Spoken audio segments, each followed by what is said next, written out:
నమస్తే, welcome to master key TV. ఇది సామాన్యుడి స్వేచ్ఛకు సంకేతం. నేను మీ ధూమ్ధామ్ దూరబాబు. ఇప్పటి వరకు ఏదైనా మీటింగ్ ఏర్పాటు చేసినట్లయితే దానికి ఒక ప్రోటోకాల్, ఆ ప్రోటోకాల్ సిస్టమ్ ద్వారా ఆ మీటింగ్ ఏర్పాట్లు ఉంటుంది. అలాగే బహిరంగ ప్రదేశాలకు ప్రభుత్వ అధికారులు వచ్చినప్పుడు భద్రతా సిబ్బందిని వెంటబెట్టుకొని వస్తారు.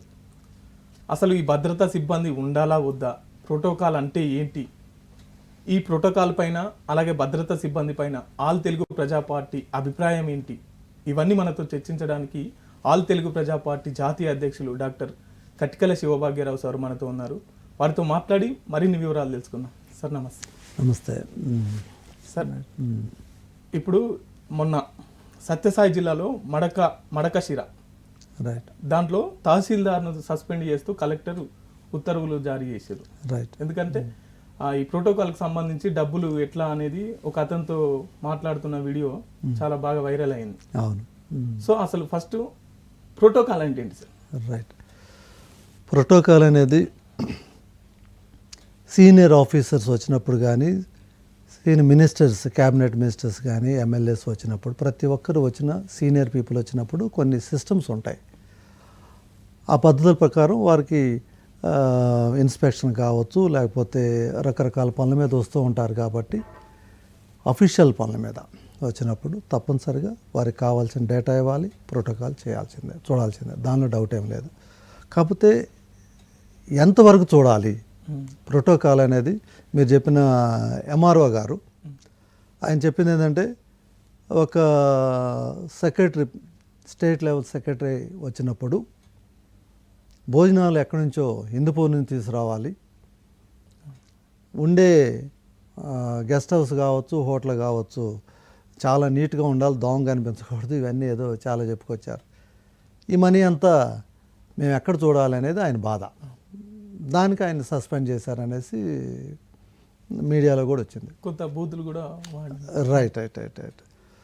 So any officer or any politician, CM వచ్చినప్పుడు ఎమ్మెల్యే చూసుకుంటూ ఉంటారు, ఆర్ కలెక్టర్ వచ్చినప్పుడు కన్సర్న్ అథారిటీస్ చూస్తూ ఉంటారు. దీనికి ఎవరికి అభ్యంతరం లేదు. లిమిట్స్ దాటితేనే ఆ ప్రోటోకాల్ వాల్యూ అనేది పోతుంది. నవేడేస్ ఏమైందంటే పొలిటికల్గా, అఫీషియల్గా పర్సనల్ ఇష్యూస్ మీద టార్గెట్ చేస్తున్నారు. ఫర్ ఎగ్జాంపుల్, ప్రోటోకాల్ తిరుపతి వెళ్తే దేవుని దర్శనం లేకుండా ఉండటం లేదు. మరి అది పర్సనల్ ఇష్యూ, ప్రోటోకాల్ ఇష్యూ కాదు అది. సో ఎందుకు చేస్తున్నారు ఏంటంటే, అక్కడున్న ఆఫీసర్స్ వారి పై అధికారులు చెప్పినప్పుడు చేయాలనే ఉద్దేశంతో ఎవరు నో అనకుండా చేస్తున్నారు. నో అనే శక్తి వాళ్ళకు ఉంది కానీ అనలేకపోతున్నారు. సో ఈ ప్రోటోకాల్ వలన రకరకాల సమస్యలు ఉన్నాయి. ఆ ఆఫీసర్ యొక్క టెన్షన్ ఎలా ఉంటుందో చెప్పడం కష్టం. వారు చెప్పినట్టుగా, ఎంఆర్ఓ గారు చెప్పినట్టుగా మరి కరప్షన్ కూడా వెళ్ళాల్సి వస్తుంది. ప్రోటోకాల్ వలన కరప్షన్కి వెళ్తున్నారంటే వెళ్ళటం జరుగుతుంది. ప్రోటోకాల్కి మనీ ఎక్కడ ఉంది, ఎంత ఫండ్ ఉంది, నామినల్ అమౌంట్ ఉంటుంది ప్రోటోకాల్కి. బడ్జెట్ అంతా మరి మిగిలిన బడ్జెట్ ఎవరు భరిస్తారు? అదే ఆయన బాధ. ఎంఆర్ఓకి వచ్చే జీతంలో నుంచి భరించాలా, లేకపోతే ప్రోటోకాల్లో డబ్బు అయితే ఉండదు, సరిపోదు. ఆ సరిపోని డబ్బుకి మిగిలిన డబ్బులు ఏం చేయాలంటే మరి తప్పనిసరిగా వేరే మార్గాలు వెతుక్కోవాల్సిందే. వేరే మార్గాలు ఎక్కడి నుంచి వెతుక్కోవాలి? ఆయన పరిధిలో ఉండే ఎక్కడెక్కడ ఆదాయ వనరులు ఉన్నాయో వాళ్ళందరినీ రిక్వెస్ట్ చేస్తాడో, డిమాండ్ చేస్తాడో, కమాండ్ చేస్తాడో వాళ్ళ దగ్గరే తీసుకోవాలి. మరి తర్వాత ఈ డబ్బు తీసుకున్న తర్వాత ఏం చేయాలి? వాళ్ళకి ఫేవర్ చేయాలి. సో ఈ లింకు కరప్షన్కి కూడా దారితీస్తుంది. సో అందుకని ఆల్ తెలుగు ప్రజా పార్టీ దీన్ని లిమిట్ చేస్తుంది. 100% ఎంతవరకు ప్రోటోకాల్ ఉండాలో అంతవరకే ఉంటుంది, కానీ మిగిలిన విషయాల్లో, పర్సనల్ ఇష్యూస్లో ప్రోటోకాల్ ఉండదు. 100% రిస్ట్రిక్ట్ చేస్తుంది. We are against such type of protocol. ఎట్టి పరిస్థితుల్లో ఆ ప్రోటోకాల్ని మేము అంగీకరించాం.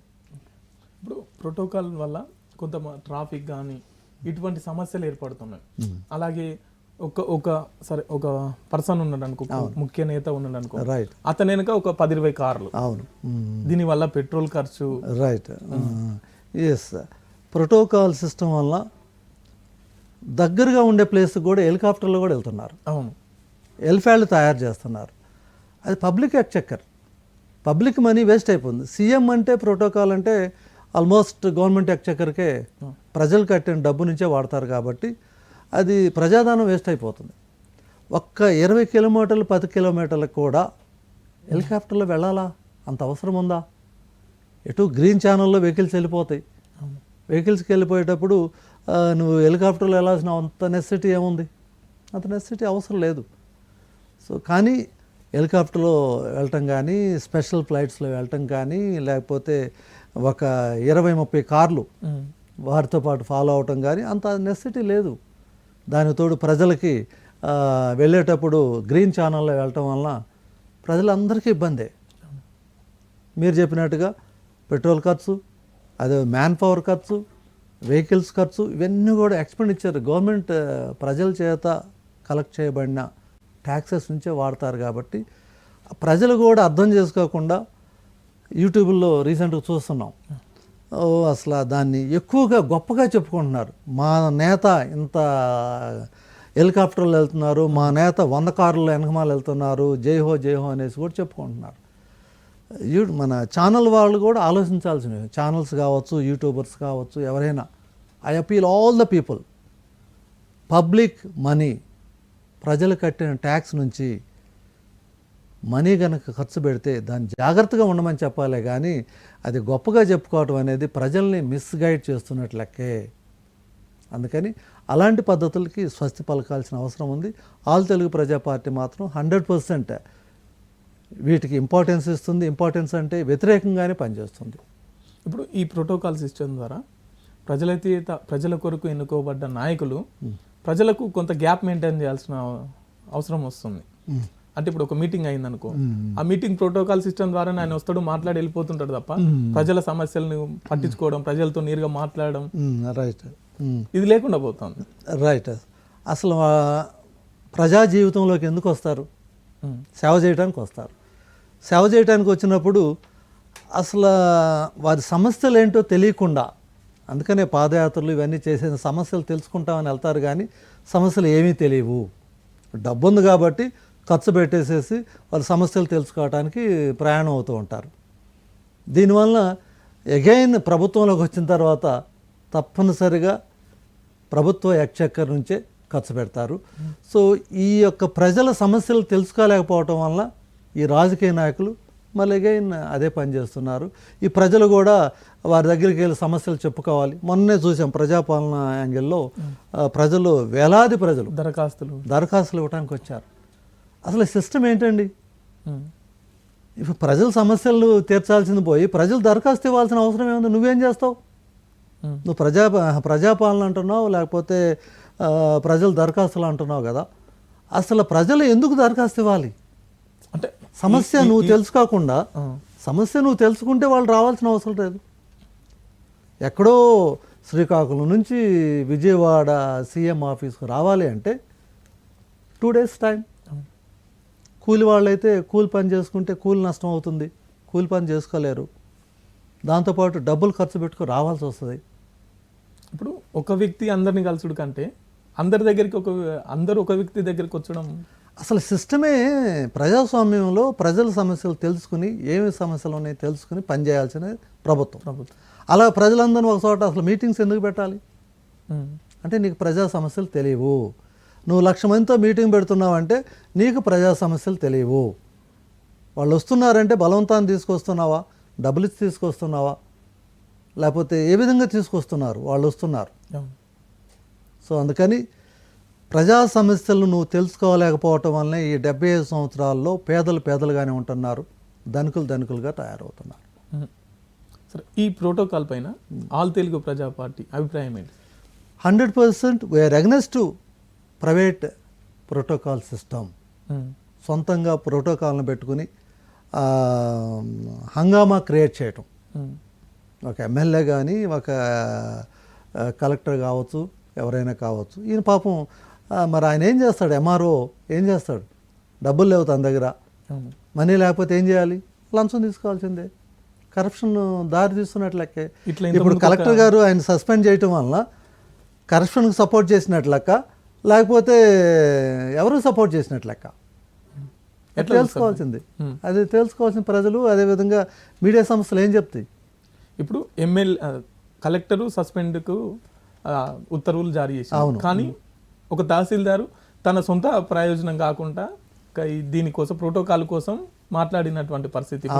కలెక్టర్ వస్తుందంటే ప్రోటోకాల్ అవసరం. అవును, మరి అవసరమైనప్పుడు డబ్బు కావాలి. అవును, కానీ ఆ డబ్బు కోసమే తహసీల్దార్ చేసిండు. అవును. సో ఈ system of protocol we are against. All Telugu Praja Party ఈ సిస్టమ్కి డెడ్ అగ్నెస్ట్, కరప్షన్కే అగ్నెస్ట్.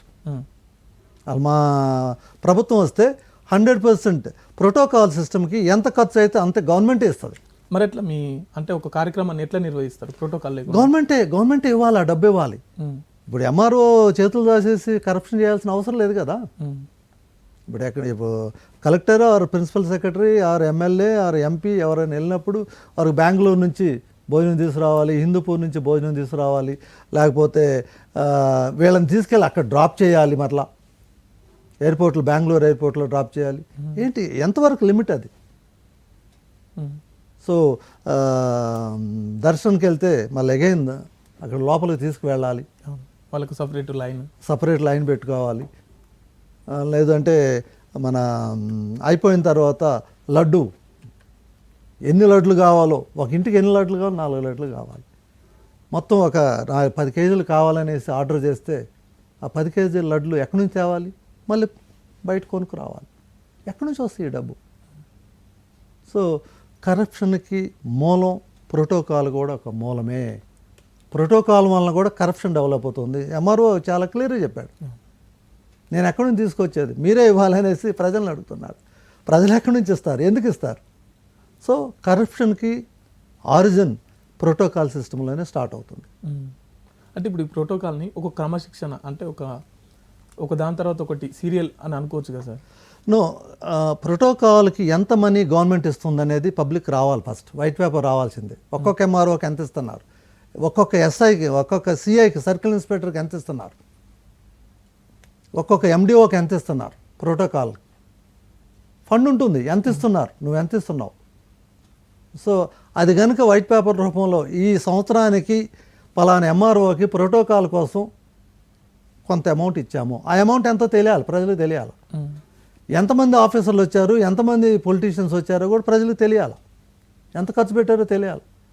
అప్పుడే కరప్షన్ అనేది ఆగిపోతుంది.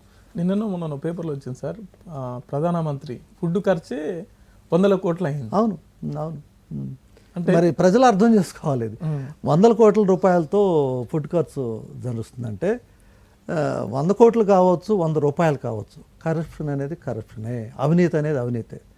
దీన్ని కనుక ఆపగలగాలి అంటే ప్రోటోకాల్ సిస్టమ్ని కూడా కంట్రోల్ చేయాలి.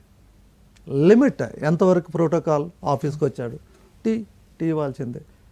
సమ్ మనీ ఫండ్ అనేది గవర్నమెంట్ నుంచి ఆ యొక్క ఆఫీస్కి వెళ్ళాల్సిందే. ఎట్టి పరిస్థితుల్లో ఏ ఆఫీసర్ కూడా చనిపోయిన వాళ్ళు కూడా ఉన్నారు, ఈ బాధలు తట్టుకోలేక, ఈ కరప్షన్ తట్టుకోలేక, వాళ్ళకి సేవలు చేయలేక. సో అందుకని ఈ ప్రోటోకాల్కి ఎంత అయితే మనీ ఇస్తారో ఆ మనీని పబ్లిక్లో ఓపెన్ మన వైట్ పేపర్ రూపంలో బయటకు రావాల్సిందే.